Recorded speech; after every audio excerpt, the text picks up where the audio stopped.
I'm going to call the SVSU meeting to order on Thursday, November 21st. This is our regular meeting on schedule on an irregular day. And we are going to go into executive session for personnel.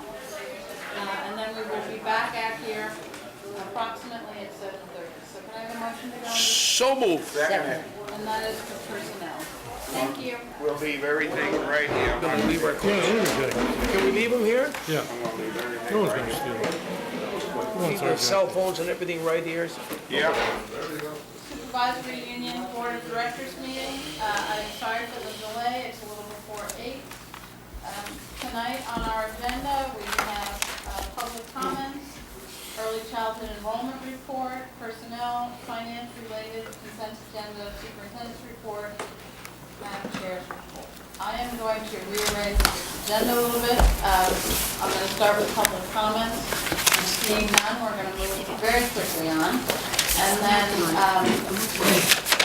Karen, can you, who's here? Tim, where's Tim Holbrook? You're here for the finance discussion. Yeah, I'm just here to present the recommendation from the Finance Committee concerning assessments. Okay, so do you have 5 minutes? Yep, sure. Okay, so we just came out of executive session for personnel, and I am going to, first, I'm going to pull the HR job description out of the consent agenda and ask for a motion to approve the HR job description that was approved by the executive committee a little over a year ago, and it never came to the full board for approval. Do I have a motion? So moved. Second. Leanne and Cindy, any discussion? All in favor of the job description? It's unanimous, thank you. Then I would like to, are we going to pass around we have a nomination form. Can someone get Richard this form? I did. We have a nomination starting for January 13th for an HR resource, and human resource director. And do I have a motion to, can I have a motion to? So moved. To So nominate. moved on the nomination of the human resource director. Yes. Second. Is there any discussion? Okay, all in favor of the nomination for the human resource director? It's unanimous, thank you. Then moving on, we're going to move to, I'm going to move my personnel down. Tim, how long do you think it'll take so I can, 3 minutes, 3 minutes? We're okay. unless there's some questions, unless Leon gets boisterous. Unless what? Nothing. So we're going to move to the finance-related section of the agenda, and I'd like to have a motion to accept the October treasurer's report. Second. Actually, was it posted? Richard? I didn't see it. All right, I'm going to hold off on that for a second, and I'm going to let Tim go. I'm going to check to see if it's posted. Tim, you're up. All right, fine. It is posted. It's posted. I just pulled it up. It's on the site. Okay, Yeah. so a motion to, who made? Somebody made a second. All in favor of accepting the treasurer's report? Abstentions? 1. Thank you. Tim? This is going to be very brief. Most of the people that were at the Finance Committee meeting of the SVSU are here, but just to go over it briefly, the Finance Committee of the SVSU's responsibilities are to present a budget to the full SVSU Board for your approval. One of the factors that we had to contend with as we went into into those discussions is to try to get the assessment formula so that it was more realistic, particularly as it concerned North Bennington. As you know, North Bennington now does not participate in a good number of the services that are provided by SVSU. And therefore, we asked the administration to come up with a system whereby those services that are not used by North Bennington could be deducted from the amount of assessment that they pay. They were able to do that by separating the services that are offered to all the schools into different areas and picking those areas that North Bennington did not use. And there was a good deal of discussion on that. Ray and other members from North Bennington were certainly very active in it. I think the formula that the administration came up with makes a lot of sense. I haven't gone over these figures, but I received something from Jim O'Connor today that say that it looks as though it dropped about 75%, something like that, the amount of assessment that they would pay. So what I'm asking this board to approve is the assessment schedule as outlined by the administration for the assessment of the expenses incurred by SVSU to the districts. I'd like to make that motion that we accept that new format that, for the format in which we're going to lay out our expenses to be looked at for the finance of the SVSU, the new Right. was just explained. That's right. We can't be 100% exact on this because we still don't have the state numbers on the student population. Of course, that affects how many of these things are billed. But the format is what we are anxious to put into place so that the administration can then work on the budget to be prepared. There won't be a budget meeting until not this coming Tuesday, but the following Tuesday, when the committee will get into the hard facts and figures about pulling the government together. But in order to do that, we have to have a formula as to the assessments, and that's what we're looking for this evening. Thank you, Tim. Is there a second? Is there a second? Larry. I just wanted to clarify something under discussion. At the retreat type meeting we had, we talked about when we might have voted on the assessment streams being different than the statute. And I had mentioned to Rick that since we were going forward with this, it didn't seem that we should spend the time to go backwards. But in the meantime, I happened to stumble across minutes from 2010, which approved a different funding stream when we moved special ed from the other budgets into the SU budget. So it was a meeting we had at central office where we were complying with some other act we thought we were doing. Act 153. Right. So we did that in 2010, but I think there was something that preceded that as well. But I think we basically, as a board, not as specifically as we are now in terms of being conscious of that act or law, we have periodically approved different ways of the fund of the way we assess out. So I think for those that were at the meeting with Steve Stitzel, I just wanted to clarify that we're not going to go backwards. We're just going to go forward. So does that work? What do you mean by we're not going to go backwards? And look to see what we did in the past to approve minutes and this, that. I just want to make sure that Leon's, two things actually. I want to make sure that Leon's motion is effective for the FY15 budget. I don't want there to be any implication that it's... Right, I should have said FY15. Other than that. Yeah. And the second thing, for exactly that clarification, so we got the belt and suspenders, I'm hoping Richard will get in the minutes that this assessment stream reflects proportionate assessment based on equalized pupils of the member districts in all assessment streams with the exception of 3, which are the audit, which is a direct bill, and that's a new assessment stream based on new statute. Special ed services, which is a direct bill based on the member districts. And early ed, which is a K-3 population. And the reason we do that is because the block grant that comes in for the early ed is based on that K-3 population. And then the only deviation from those equalized pupils in the other districts are for those, as Tim mentioned, the assessment streams that North Bennington doesn't have the ability to access, so therefore their equalized pupils aren't in that distribution formula. So, Are you adding that to the motion, or you just clarifying? and that's nothing to do with the motion, I just want to make sure that's clarity in the minutes, so when Steve Stissel questions us again the next time, we can point to the minutes and we So can. that's gonna just fall under discussion, not necessarily in the motion. Yeah, I didn't ask for that. That's discussion. I didn't ask for that in the motion, right? I just asked to clarify that. Right. The only thing in the motion that was clarified was the FY15. Some of it sounded like it was going into the motion. I apologize for that.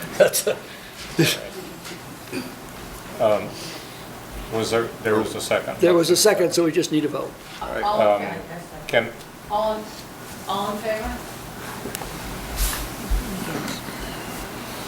Opposed? And one abstention. may I Yes, make a yes. quick remark?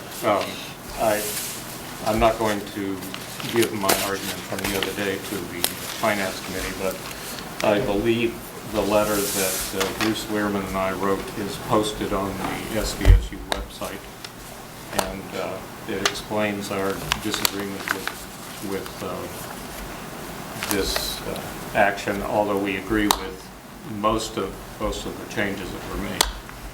It's just certain changes that we objected to, and it's there for anyone to peruse.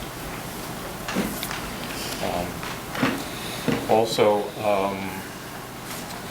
I was made aware of a study by Von Altimus of the state agency on some SVSU, some SU changes in some districts over in Windsor Northeast, I guess.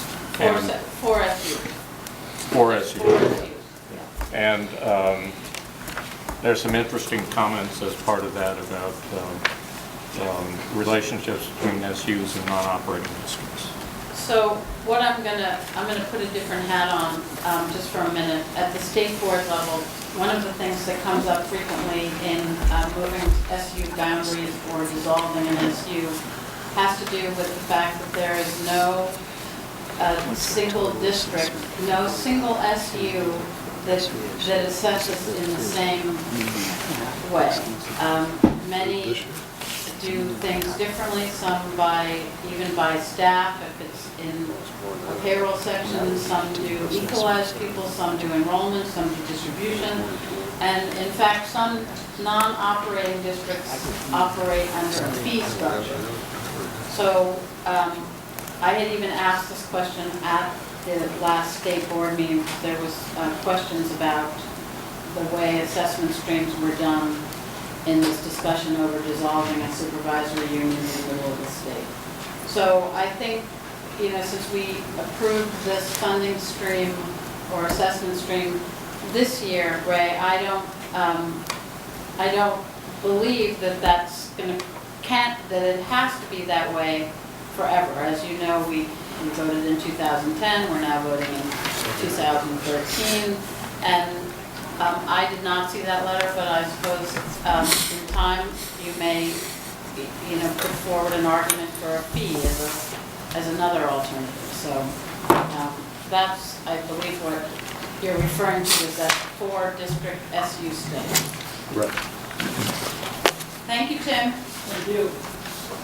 So I appreciate Ray's objection, and I do believe that the Finance Committee did grapple with this, so I hope you can appreciate that there were some changes, and perhaps there'll be more. May I make one other remark? I did want to acknowledge that I appreciated the work that the central office personnel did in thinking about this and working out this, what they did work out, even though I disagree with certain points of it. Didn't go It's far okay, you enough. can agree with it. So, moving on, do you want to do, Karen, how about the early ed enrollment report? Do you want to sit over next to Rick? Want to stand up? What is your pleasure? I'll stand there. Okay.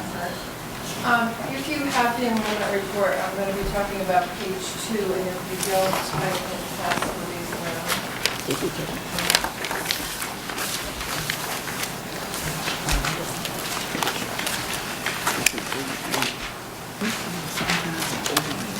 There, sorry. Oh, okay. I should have split that.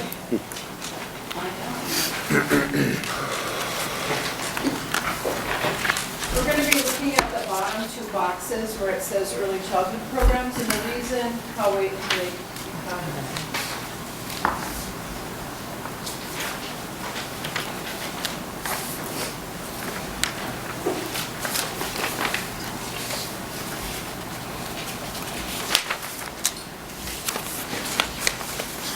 The reason why I wanted to go over this with you is because the report looks different than it's looked in the past, and I want to make sure that you understand what the numbers mean. Now that we're in the role of public pre-K and working with children at risk and working with children with disabilities, this report reflects all of those numbers. And this is as of November 1st. So if you look at the top box, that's the distribution of children by location. So you will see that where you see EE, that's the children with disabilities. Where you see PK, right under that, that actually should have a 3 after it, meaning the children who are 3 years of age. And then you have the public pre-K, which are the 4-year-olds. There's only 2 ways for us to count children for the school census so that you get credit for them in your equalized pupil count, and that is children with disabilities and children in pre-K.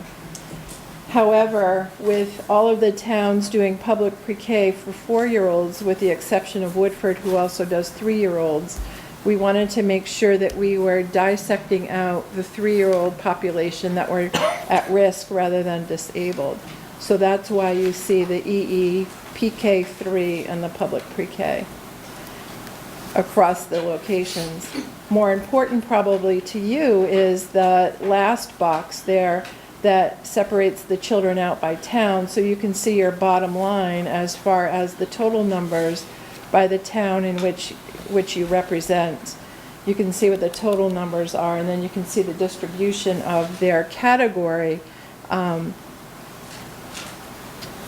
as it will show up in the school census. So children with disabilities being, for instance, in Bennington, 28 of them right now at the beginning of the year, and the pre-K population being 112. So this is just a new way to look at things. All of them go into the census, but because we keep throwing numbers out and giving you updates, I didn't want you to be confused. Well, I thought you said 110, but the report says something else. So I just wanted you to know that there's a lot of different ways to look at the data. This is already outdated, even though it was just in the packet. Helen just did an update, and it's already, the numbers have increased already from what's already on here. So if you have questions, I'd be glad to entertain it, but I just wanted you as an SVSU board to understand what you're reading, so in case conversations come up in your local boards, you'll be able to answer the questions for them about who you're serving and how many you're serving. Karen, in this, thank you, this is very helpful. In the numbers in the bottom grid, Yeah? and is it, can one assume, or I guess I'll just ask the question, the public pre-K, that's the number across the towns that are a prorated ADM in the count? All of them, all of the children in this grid are. So all 206 are. All 206? All 206. So every town, although you are doing public pre-K, and that's been our focus, that's why I wanted you to see that, in fact, your counts are higher than just the public pre-K students that we're talking about.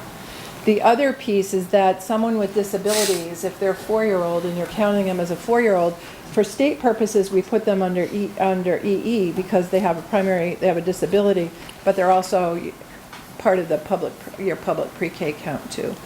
So these are, I'm assuming then what you're saying, if you have 206 bodies, Yes. that triple E 28 number is not included, like, I'm just looking at Bennington. Right, it's not a duplicated count, so they've been extracted from public pre-K and put into the disability category because that's how we have to do it for the state. Even though they also, they generate the same amount if they're 4-year-old for public pre-K, we just have to report it this way to the state. So just tell me for my own sake, a triple E child can be how old? 3, 4, or 5. 3, 4, or 5? Yeah, 3, 4, not yet. It can be 5, Right. not yet eligible for kindergarten. 5 after September 1st. Correct. And then the PK3 is the children who are at risk that are receiving services from us. So they also count in the census report, but they're not part of the public pre-K unless they're in Woodford. So Where are they housed? Where are they served?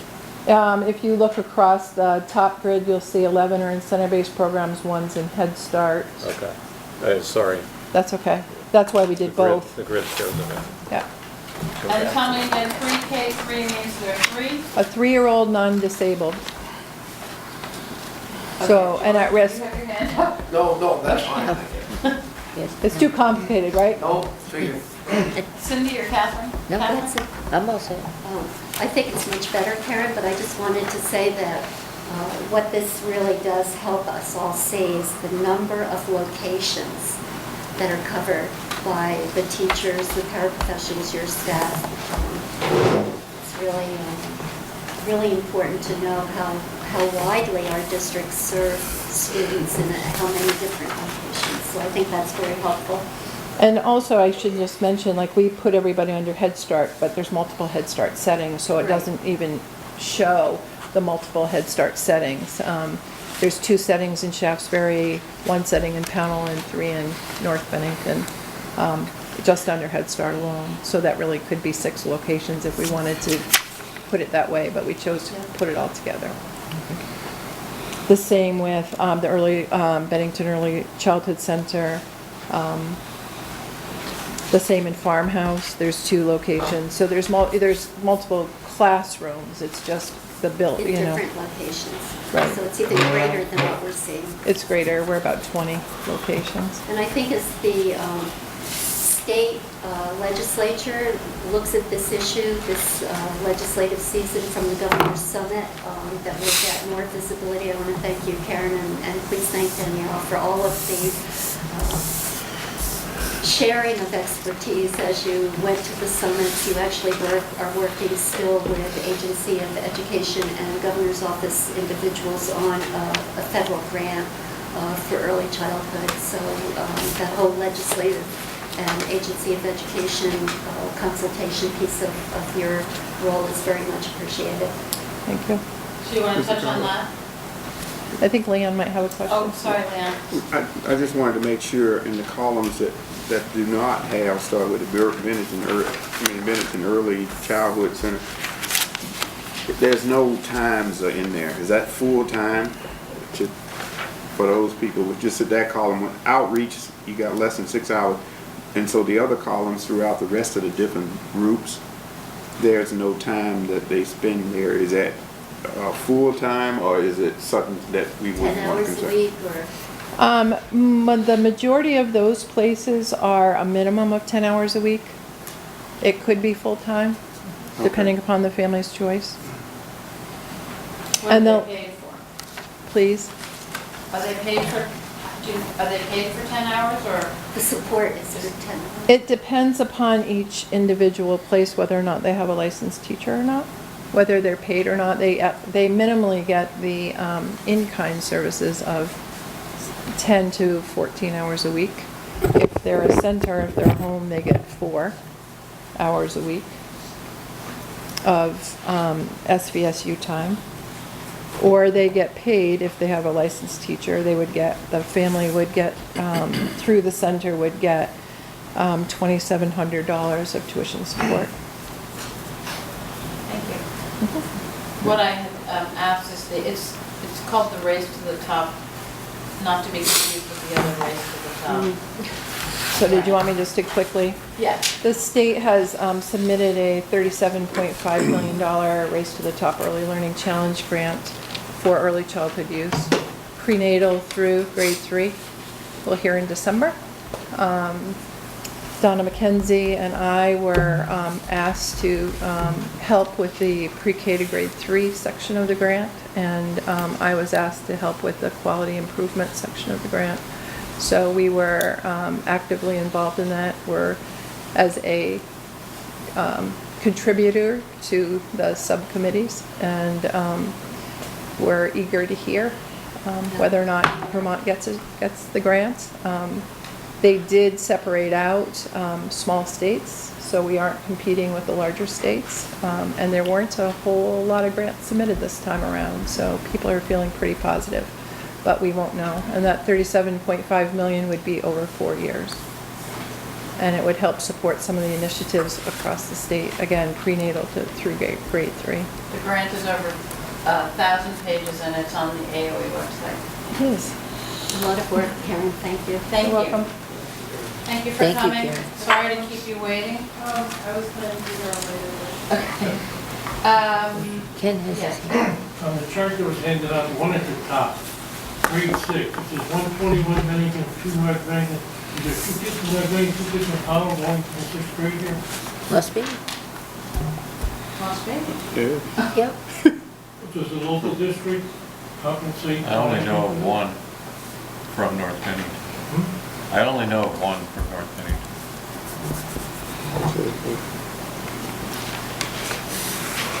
There may, They're special ed students. yeah, I was going to say, we have to be, we can't identify the different reasons that students that's fine. attend, but I think there are other reasons besides a straight enrollment. We have a number of specialized programs at the middle and high school, so that could be one.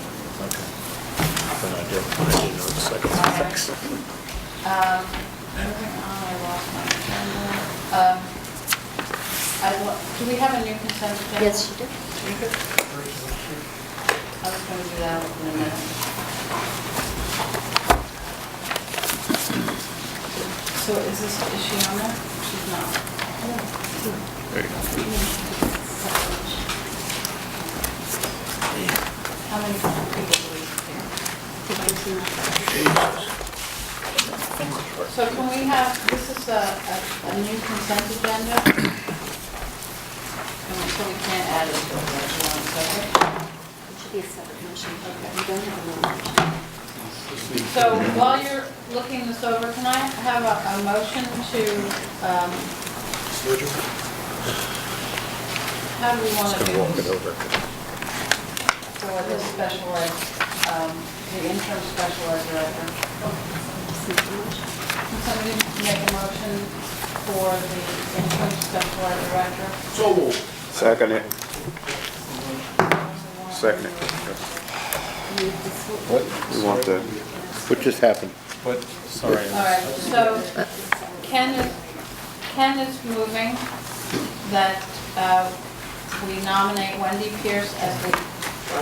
Joyce did. George is nominating Wendy Pierce as the interim director of special ed at the salary of $85,000 prorated for the remaining 157 days of this school. That's correct. I second it. Okay, any questions? Where is this? No. We just said it. Not on there. It's not here. But we will have paperwork, right? It'll come forward? Yeah, it'll come forward. I signed it. I don't know where it is. Well, it was, Did I? yes, Rick, not as pass I it? explained to you when I came in, Oh, they they were changed going it? to do it just as a motion and then back into the nomination form. And that's why they're doing a motion that says nomination to appoint as interim director So- and then at the salary of $85,000. And the HR is not on here, though? They just approved That's it. where it's done. They already approved that We approved the position. at the beginning of the meeting Yeah. No, we approved the position and we approved it. with the Yeah. nomination form, Rick. Yeah, I know. So I just want to be clear that we're I'm going to. just saying, when we go to track this months down the road, it's gonna be Well, that's complicated. what I Yeah, want. I've got the Okay, nominations to time be. out.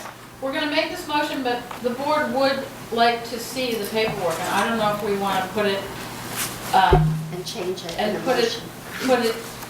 in this packet posted for people to see later, or if we wanna actually see the paperwork as an FYI in the next one. but I think the board needs to see the paperwork at some point, right? Right. Yeah, and I'm just saying, and I know it's probably not, doesn't make sense to some of you, but it's critical 2 years down the road when we have an issue that we go to these consent agendas Right. to try to follow who was hired, when, where, and why.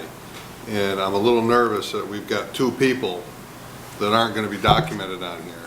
So I don't have a problem with you taking action to do that, but at minimum at the next, I don't know, at the next meeting or to update this one, I guess I would ask this to be amended to include the interim director and the HR position. Okay, that's So that fine. we can at least backfill this documentation into the files. I So- understand, I understand. So who made, George made the motion, And I second it. and Leon seconded. So what we'd like to do is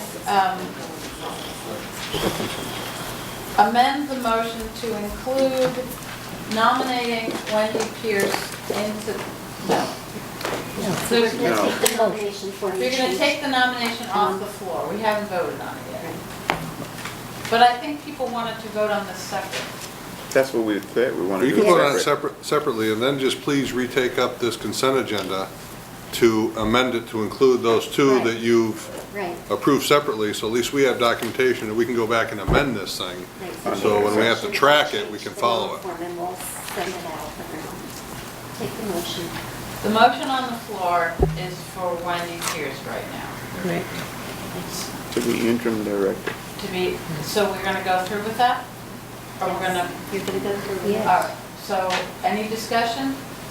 You want paperwork? Well, no, I just need, Richard, there was to nominate Wendy Pierce as the interim special ed director at 85. 85. Prorated. Prorated. To the end of the year. Right, 157 days. That's school year. not the school year. Okay. Yes, It's school year.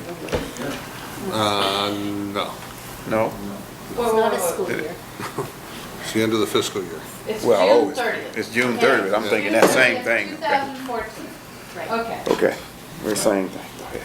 All in favor of this motion?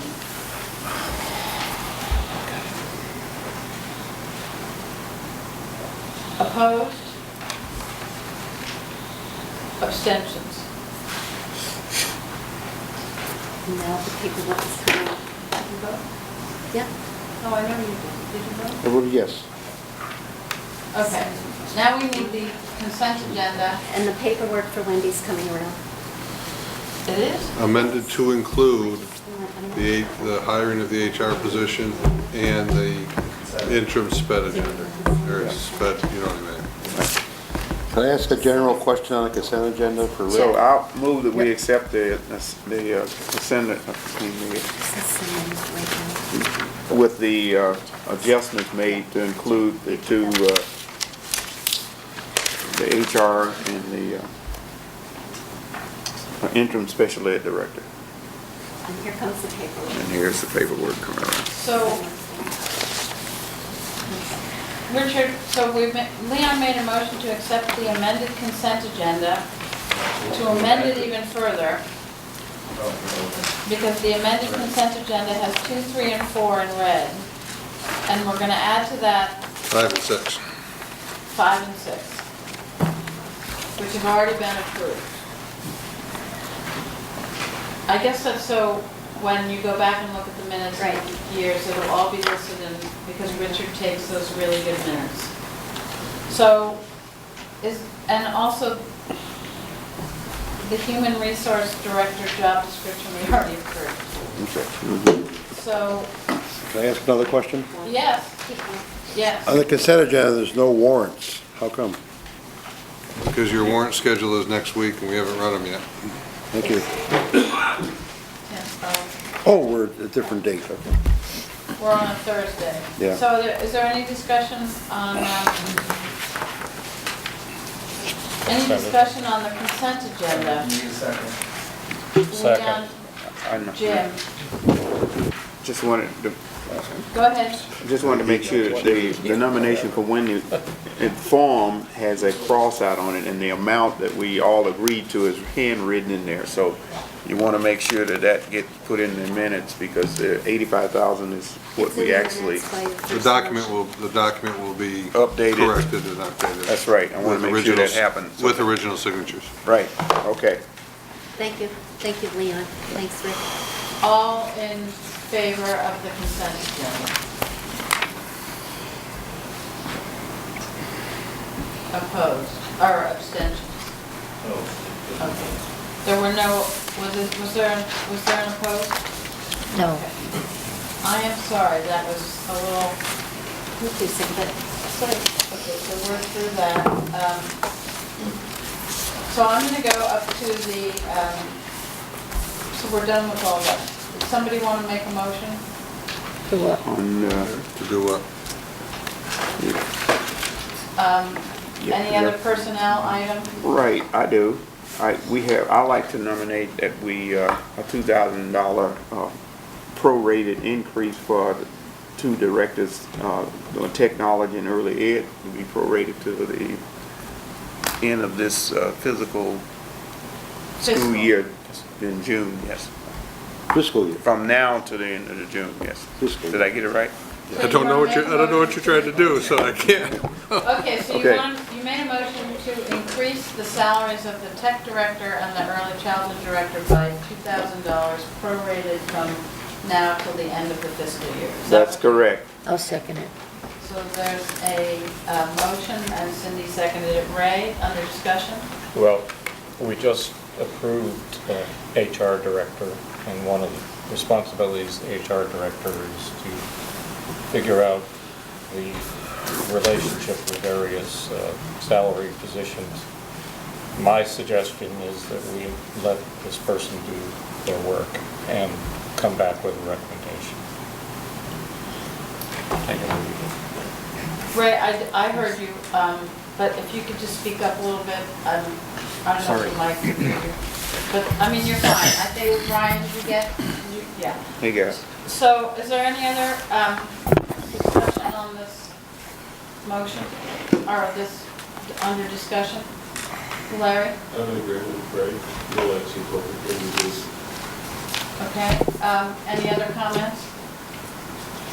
Well, I guess the appropriate thing to do is ask the motioner and seconder if they're willing to withdraw. No. I don't know that we No. want to withdraw. We have a vote. You Yeah. can vote it down. That's right. Well, you can either withdraw it, or we can vote it down, or Yes. the board could vote it down Vote if it they down. wanted to. Another comment. Jim, yes.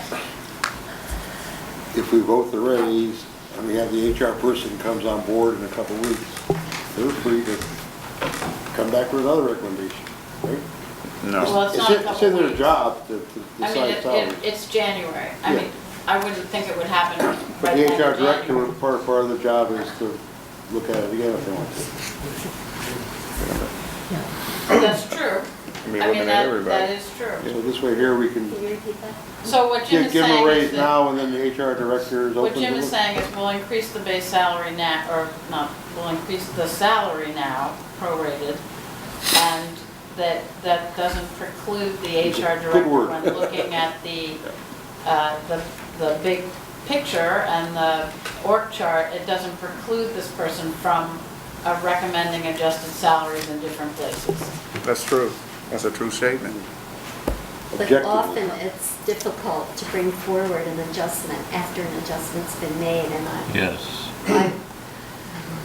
obviously I'm in a difficult position because it's not what I recommended. However, I think in thinking about the value of the people that we have employed and the idea of looking at ranges that are outdated and that we know in budgeting we're going to be discussing whether we stay with a range or go to a formula for next year. I think the HR director is going to play a very important role in that. And while, I'm disappointed, it's not what I recommended, as I listened to the discussion, feel it's more, I don't know if it feels more respectful to validate that they're not in sync with state salaries in this range, and to wait until the HR director comes. I guess it's more of a question in how you can offer support to employees for the work they do, and yet meet the concern of the fact that the HR director is coming on versus a small amount and then another motion forward. I guess I'm just articulating the discussion. Well, and There will be no, wait. Okay, so we're gonna go to Ken, George. Hold the question. Okay. Can I have a vote on moving the question? I'll second it. All right, so all in favor of the motion? That was on the big one. Okay, so we're gonna vote. All in favor of, Ray and Jim, they're not gonna remove their motion. So, all in favor of the motion to increase these salaries by $2,000 prorated for this fiscal year, can you raise your hand? 1, 2, 3, 4, 5, 6, 7. Opposed? 3. Okay. No, 3. Yeah. 1, 3, 7, one abstention. no. No abstentions, no. And you know, thank you for your suggestions, and I'm sure that the comments will be passed on to the HR director. So now we're moving down to the superintendent's, Oh, Yeah. I thought you, the superintendent's report on the legislative breakfast, but you know what, I think I'm gonna do the superintendent's search before it gets too late. yeah. The superintendent search closed last Friday. The FedEx box arrived yesterday, and I have not opened the box yet. I was actually, I was hoping to find a couple hours to look through it, see at least what was there, but I have not. Instead, I've been trying to find a time for the committee to meet to review there are 10, I believe, he told me there were 10, and there may be 1 or 2 coming, if, it's fine with the board. They had partial applications and really were completed. I am told they're all in their own file, and unfortunately, they're not electronic. So we're going to have to be using paper or scanning them in. And the committee is, I can say now, is 4 board members. I think, did I say this at the last meeting? No. No. Okay. The 4 board members are myself, George, Cindy, and Larry. That's 4, right? The principals on the committee are Sue McGuire and Sandra Foster. The teachers on the committee, one is active in the union, and is Deb Berard. I think she's from Pownell. The other teacher is a special ed teacher from the middle school, Becky Sawsville. There are 3 community members are Jeannie Jenkins from CCV, John McFadden, who works at Mace and is on the Bennington Select Board, and Bill Colvin, who is on the regional committee. And the parent is Glenn Cheney from North Bennington, and I think I did. And Donald Lee from central office. I thought McFadden worked at Mac Molding. I'm sorry, he works at Mac Molding. Yeah, okay, I thought Did you I said say Mace. Mace? You said Yeah. Mace, and Yeah, I it said, said I don't Mace. think so. Okay. It's the M's, the logos, but they're very different companies. We are looking at the week after Thanksgiving. Unfortunately, there's a lot, next week is not a good week to meet. What I envision is the first meeting to go over what we would like to see in a superintendent, and what I just passed out I wanted this board to take a look at, we've seen this before. This came out of, this was the final page of the report that Leon, Jackie, and Jim put together. And what I'd like you to do as an individual board member, as part of a collective whole, is to put your comments on here or circle what you think is the most important. If you feel we need a discussion, I'm happy to do that. But I want to pass on to the committee the feelings and the charge of this board. And my guess is the charge would be to screen through the applicants for the superintendent to start in January and to bring hopefully more than one viable candidate to this board. I'm not sure if Richard got all that. I didn't write it down, but if anybody, do you feel that that should be the charge of the screening committee? Leon? Oh, I definitely think that these characteristics should be handed to the screening committee, and all the candidates should have a chance to look at them and maybe have a light discussion on them.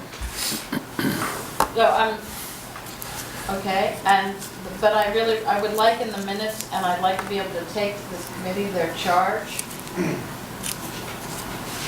George? The comment that I wanted to make is, I wanted to see if we couldn't tighten up the time schedule. I know that, I think the sooner the better that we get going. It's the week after Thanksgiving. Yeah, it's too bad that we can't even squeeze a meeting in next week, even though it's Thanksgiving. No. So get the group going. I wish we could, George. I'm It's- actually, I'm unavailable. Yeah, all right, well, Me too. You know I'm what? cooking. I did send out, and even trying to get the date I that think week I saw after was, I even threw a Saturday in there, which threw some for a loop. What day did you come up with? I'm not sure. Oh. But the other thing I wanted to ask this board, I'm not sure because there was not consensus on the day we made. right, well, we're still trying to figure out not everybody can meet on every date. So I printed out all the emails of what people's priorities were to try and get that date. So I really would like a charge to the committee if somebody's willing to make it, or Richard, if you got that down and people agree. Got that one. Does somebody have any other suggestion? That, how you want to run, are you going to have No, a the moderator? charge. Well, I'm going to get to that too. Okay. And what I looked at is the charge to that committee is to screen the applications and bring at least one viable candidate to the board. Okay. Well, I'm just trying to see if I can remember right. Our policy It says says three. That's what I was. But if wanting we to- don't have three, we don't want to bring three that are not viable. Well, that's true, and so, we want to at least say that we're looking to follow the policy, so if they come back and say, look, here's what we've done out of the ones that we got, we have, there's no need of me bringing you these two when only, one of them is really what ought to be here, or I have three, and it's a tough decision, so here's three candidates that the full board needs to listen to. And the board can make a decision. All right, how do people feel about that? Do you want to vote on that? I don't understand what we're voting on. We're voting on the charge to bring to this committee, to the screening committee. What's the charge? As Richard wrote that, correct? Yes. At Yeah. least one, to review the applicants and bring at least one person back to the board. So Larry, would you make that motion? I'll make that motion. Thank you. Is there a second? Second. And the discussion comment, if I may, is that we have a policy in piece that says three. And so, I know we're saying at least one, and I don't want to pull it up right now, but I'm trying. yeah. But if we know we can get three, we want to do that. But I hate for a group to just bring one person back, and then what need of me having a vote as a board? Well, they can vote not to select that person. That's true. Start the search open. We can do that, it's right. We can vote not to select, and I hate to do that. But I would like from the Right. follow. Okay. Well, I mean, they could still bring 3 forward with an acknowledgement that they think one application, 2 applications, whatever, is not up to snuff, and leave it to the final group to say that they'll only interview the one. How about we amend the motion to say at least one? And It does say that. That's what he said, at least one. Well, the policy is 3, that's the policy, right? Yeah. Leon, it's not under board operations, it's not under administration. Okay, so Leon's gonna find it while, we're gonna just put that aside for a second. The next discussion is, we hired NASDAQ to basically go out and pound pavement, advertise, and send us candidates. We did not subscribe to having somebody come to facilitate the meetings.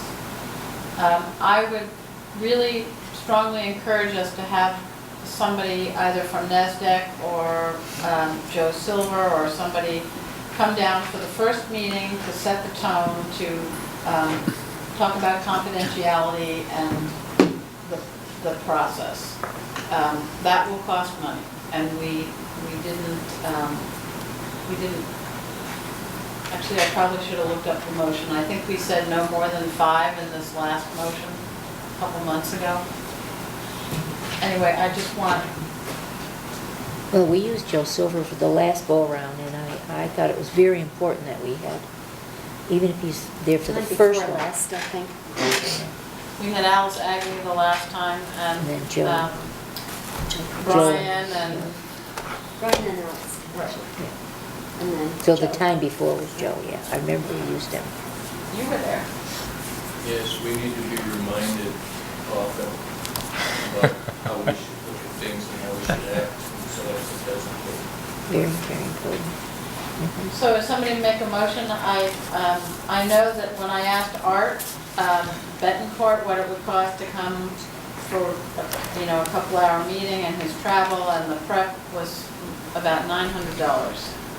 I spoke to Joe Silver today, and he's not interested in doing like a whole search like he did before, but he was willing to come over, and he didn't really give me I couldn't get a price out of him. So, does this board want to set a price limit?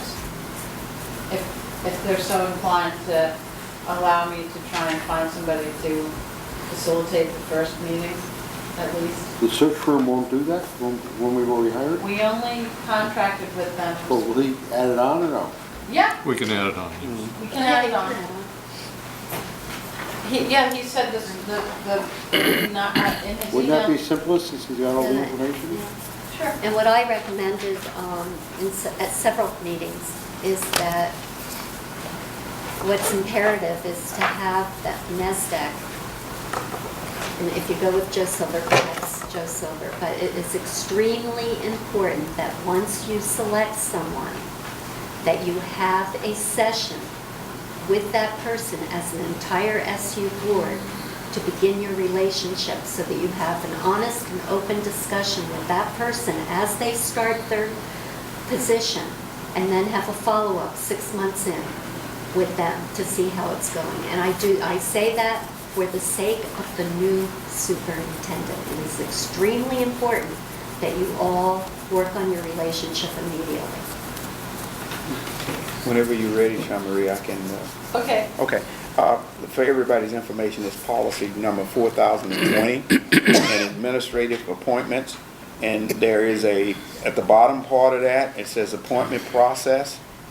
It actually goes up and talk about the screening process, where it gives the superintendent to conduct the initial reviews of the applicant's confidential information on that. And then whenever possible, within 1 week after that date of closing, the personnel committee of the board meet with the superintendent here that designates to review the candidates of 6 or more qualified candidates. If there are fewer than 6 applicants, the committee will review all applicants to be submitted.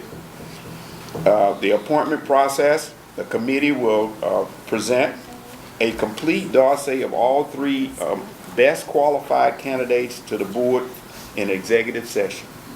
Candidates may or may not request to be interviewed by the board. And then the last C section of that is the superintendent will recommend a candidate for appointment. In the event that the recommended candidate is not appointed, the board may request that the review of additional candidates or direct the reposting of the positions. That is our policy. I just read you the last part, and I apologize for having to read it, but this is what it says. Well, except this is the superintendent, so the superintendent is not going to be, Yeah, it says the superintendent and administrators. That's what this is for. all right. Okay.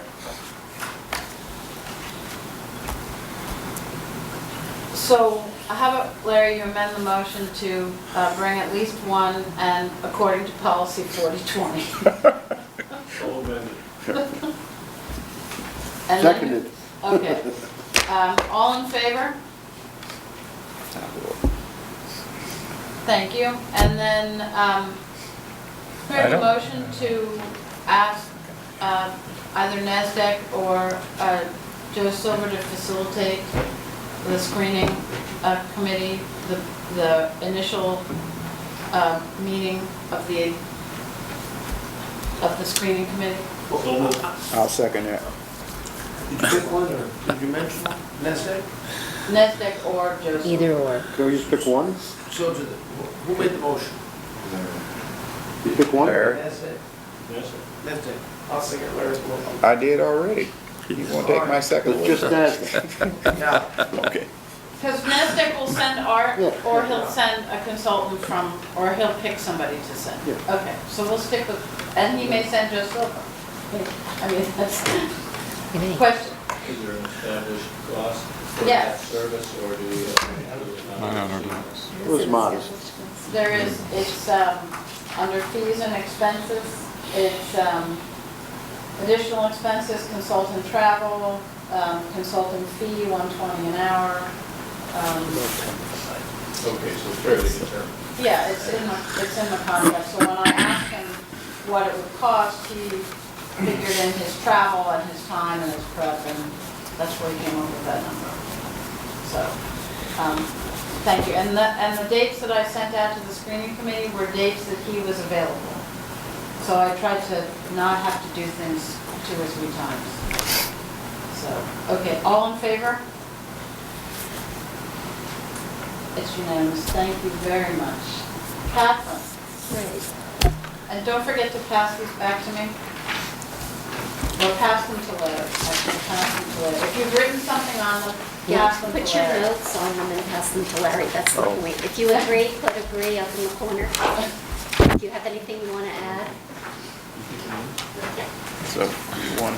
I think Right, given the agree. time and our hope to adjourn by 9 o'clock, that I would like to give this PowerPoint, rather than showing the PowerPoint, what I would like to do is give a report on the joint meeting of board chairs with predominant Bennington resident children to the select board, that joint meeting that was held on the 12th of November, I believe. And what I'd like to do is just give a report on that, pass out the PowerPoint and have it posted, It is posted under MAU, right? but we can post it under SU as well. And we can add it to the next agenda for review and questions, and decide whether we would show it so the public would see it as a presentation at the next meeting. Totally fine. MAU went over it a little bit, and it would be nice if we had it in some of our floor meetings. So as you know, representative board chairs from the school districts and the supervisory union that are predominantly of Bennington residents.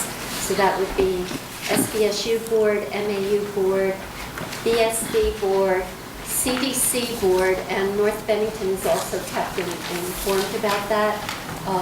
The board chairs and several members of the Select Board of Bennington and the town officials, the town administrators have been meeting once a month to open communication about important issues that come up in the town and the school district. The meeting on the 12th, which many of you attended, was specifically to look at budget pressures coming up from the town, from the CDC, and from the supervisory union, all of the districts, not just those touching Bennington. So this PowerPoint was put together by Donna Leaf with input from others, directors and Rick and myself. And it is an overview of what our strengths are and what our profiles are. We wanted to make sure that everyone understood that we have a future's look at learning together, and that our poverty rate has increased. Therefore, we have some challenges in reaching student achievement. That's a reality. It's not an excuse. However, we have a lot of good improvements and focus about that effort to improve student achievement, and you have some subsequent slides that show how our early ed transitioning and the participation of Act 62 have helped in the transition of students into kindergarten. You have big ideas about MTSS, which is a multi-tiered system of support, which we have been implementing in all of the schools, especially those schools that did not meet AYP and are in school effectiveness score. The slides following that talk about increases in our NECAP scores. The point I want to make is a reminder to everyone, when the NECAP scores are used for AYP, you're looking at cohort to cohort, third grade 1 year, third grade the next, fourth grade, and so on. But the slides in this presentation on page 3 in the center actually show progress of the cohort as it moves from third to fourth to fifth and so on. So you actually do see our students improving, which is not always brought forward in the publicity about No Child Left Behind, because they're only looking at the single grade level in comparison to that grade level that follows. We see a slide about our Ames Web and how we're using that to monitor progress. What works in math instruction, we had Woodford and a pilot of Singapore Math. It's also something that the graded school in North Bennington was using before it was closed. It's a very effective program, and you can see the results right there with Woodford. We go on to our math goals as it's a pressure on our budget because we're looking for materials and resources in mathematics. We go to points of pride, in which we talk about early childhood special education in the reorganization, and close look at how we can improve our service and support to students and parents and our employees in special ed. Those are also pressure areas, technology and special ed. Rick also gave a very good, very quick overview of the pressures on the school budgets and that development from the historic tax rate, and actually used a picture of the monument to say that you still have all these fixed costs of heating and lighting and all of that, and he can speak to it if he would like, but we're just going in an overview here. Historical tax rate data from Bennington was used just to show that those few years where there were cuts, the tax rate actually went up because of the homestead-based tax rate. So those were the things that we shared with them. It was very well received. We're still getting compliments about that presentation, which also included the CDC and the town, but we're getting compliments on the CDC and our presentation, and areas of interest to the town and learning about the supervisory union and all of the districts, and also the previous presentation to them, which was on the at-risk youth survey that was done. Kristen Harrington had given a presentation to them on the 28th of October about the profile of students that we have that are the challenge. She will be coming back to SVSU, to the town, and to NAU with the 2013 when it's released later this month. So that's the overview. We'll put it up on the SVSU website. so people can see it. If you have any specific questions, you want to email me ahead of time, or Donna Lee, certainly can, or any of the directors. They would be happy to answer any questions. And we'll put it on the agenda next time just for people to discuss in the public session before any of these assets. And I think I had practice at the Bennington School Board meeting and keeping us to time at their last meeting, so I'm trying to do that too. Jim? Quick, or simple Leanne? question. Page 4, the AP scores, how many Page students? 4? Page 4, you list the AP advanced score. placement Yep, scores? yep. Very high. Yeah. And my question is, how many students do we have in advanced placement? Your report last year gave the Yeah, we number. did have a report. I don't have that information. numbers. Your report gave numbers last year. Yeah, we'll have to, I'll get them to you, we'll add That them. doesn't have numbers on it? It Has scores, but not the number of percentages, students. The percentages compared to the state percentages. Oh. The last time she did a stated Yep, we have report, numbers it of had students. a nice distribution. Yeah, we'll of- get that added. It's important to tell everybody how many great students we have. Right. That's a great, we have one of the widest Great minds think alike, choices of AP courses in the state, and you'll see that our rates are very high and above the state average. Leanne, And that's, you have your hand up? yes, that's exactly what I wanted to say. First of all, I say that this was a real eye-opening, this presentation and the presentation that Mount Anthony did at the board to the community. There's lots of comments that everybody had to say about understanding what's going on in the school system. And I wanted to make sure that everybody here, one of the comments were that the town made a comment. Stu says, when I go out and I ask the town voters for money, and I tell them I want to build replace a bridge, I can get that money, replace the bridge, and point it and tell everybody to go ride across the bridge, and they can see it, understand it. When they look at education, we've asked them to pass a budget, and they can't see the results. And they said we got to do a better job at displaying what we are asking money for and what are the successes and what are the things that we need to work on. And so this particular document, the two of them are real eye-openers. And I wanted to say the other part of that, the AP scores that we're looking at in here, you're right. Those things should be, there was about 5 or 6 categories that we greatly exceeded the country in those areas. And that's an eye-opener for a lot of folks, and that should be some information to make sure we see that. That's all I want to say. Thank you. So, I just want to, I got the dates from Cassie today, and I just hope they match up with your dates, which is that the deadline for submitting petitions for running for your local boards is January 27th, which is, I'm assuming, the same date that the budgets have to be warned by. In that ballpark, Tim usually. Okay, so the end of January. The town meeting, or the floor meetings are Monday night and Tuesday morning, March 4th. And I just wanted to make sure that, because we switched some of the dates, that this was in the packet for the dates for SVSU through June. I'd like to say that maybe there was a month we didn't need to meet, but it is, actually, we often don't meet in February after the budget is warned, right? Yeah, we do. I try not to go to meetings in February, but December the 5th. December 5th meeting we tentatively had on there, we're not gonna make that date, so there's no need to meet that day unless you guys have other business, but No, we canceled it. It Or was- Mary Lee sent out an email.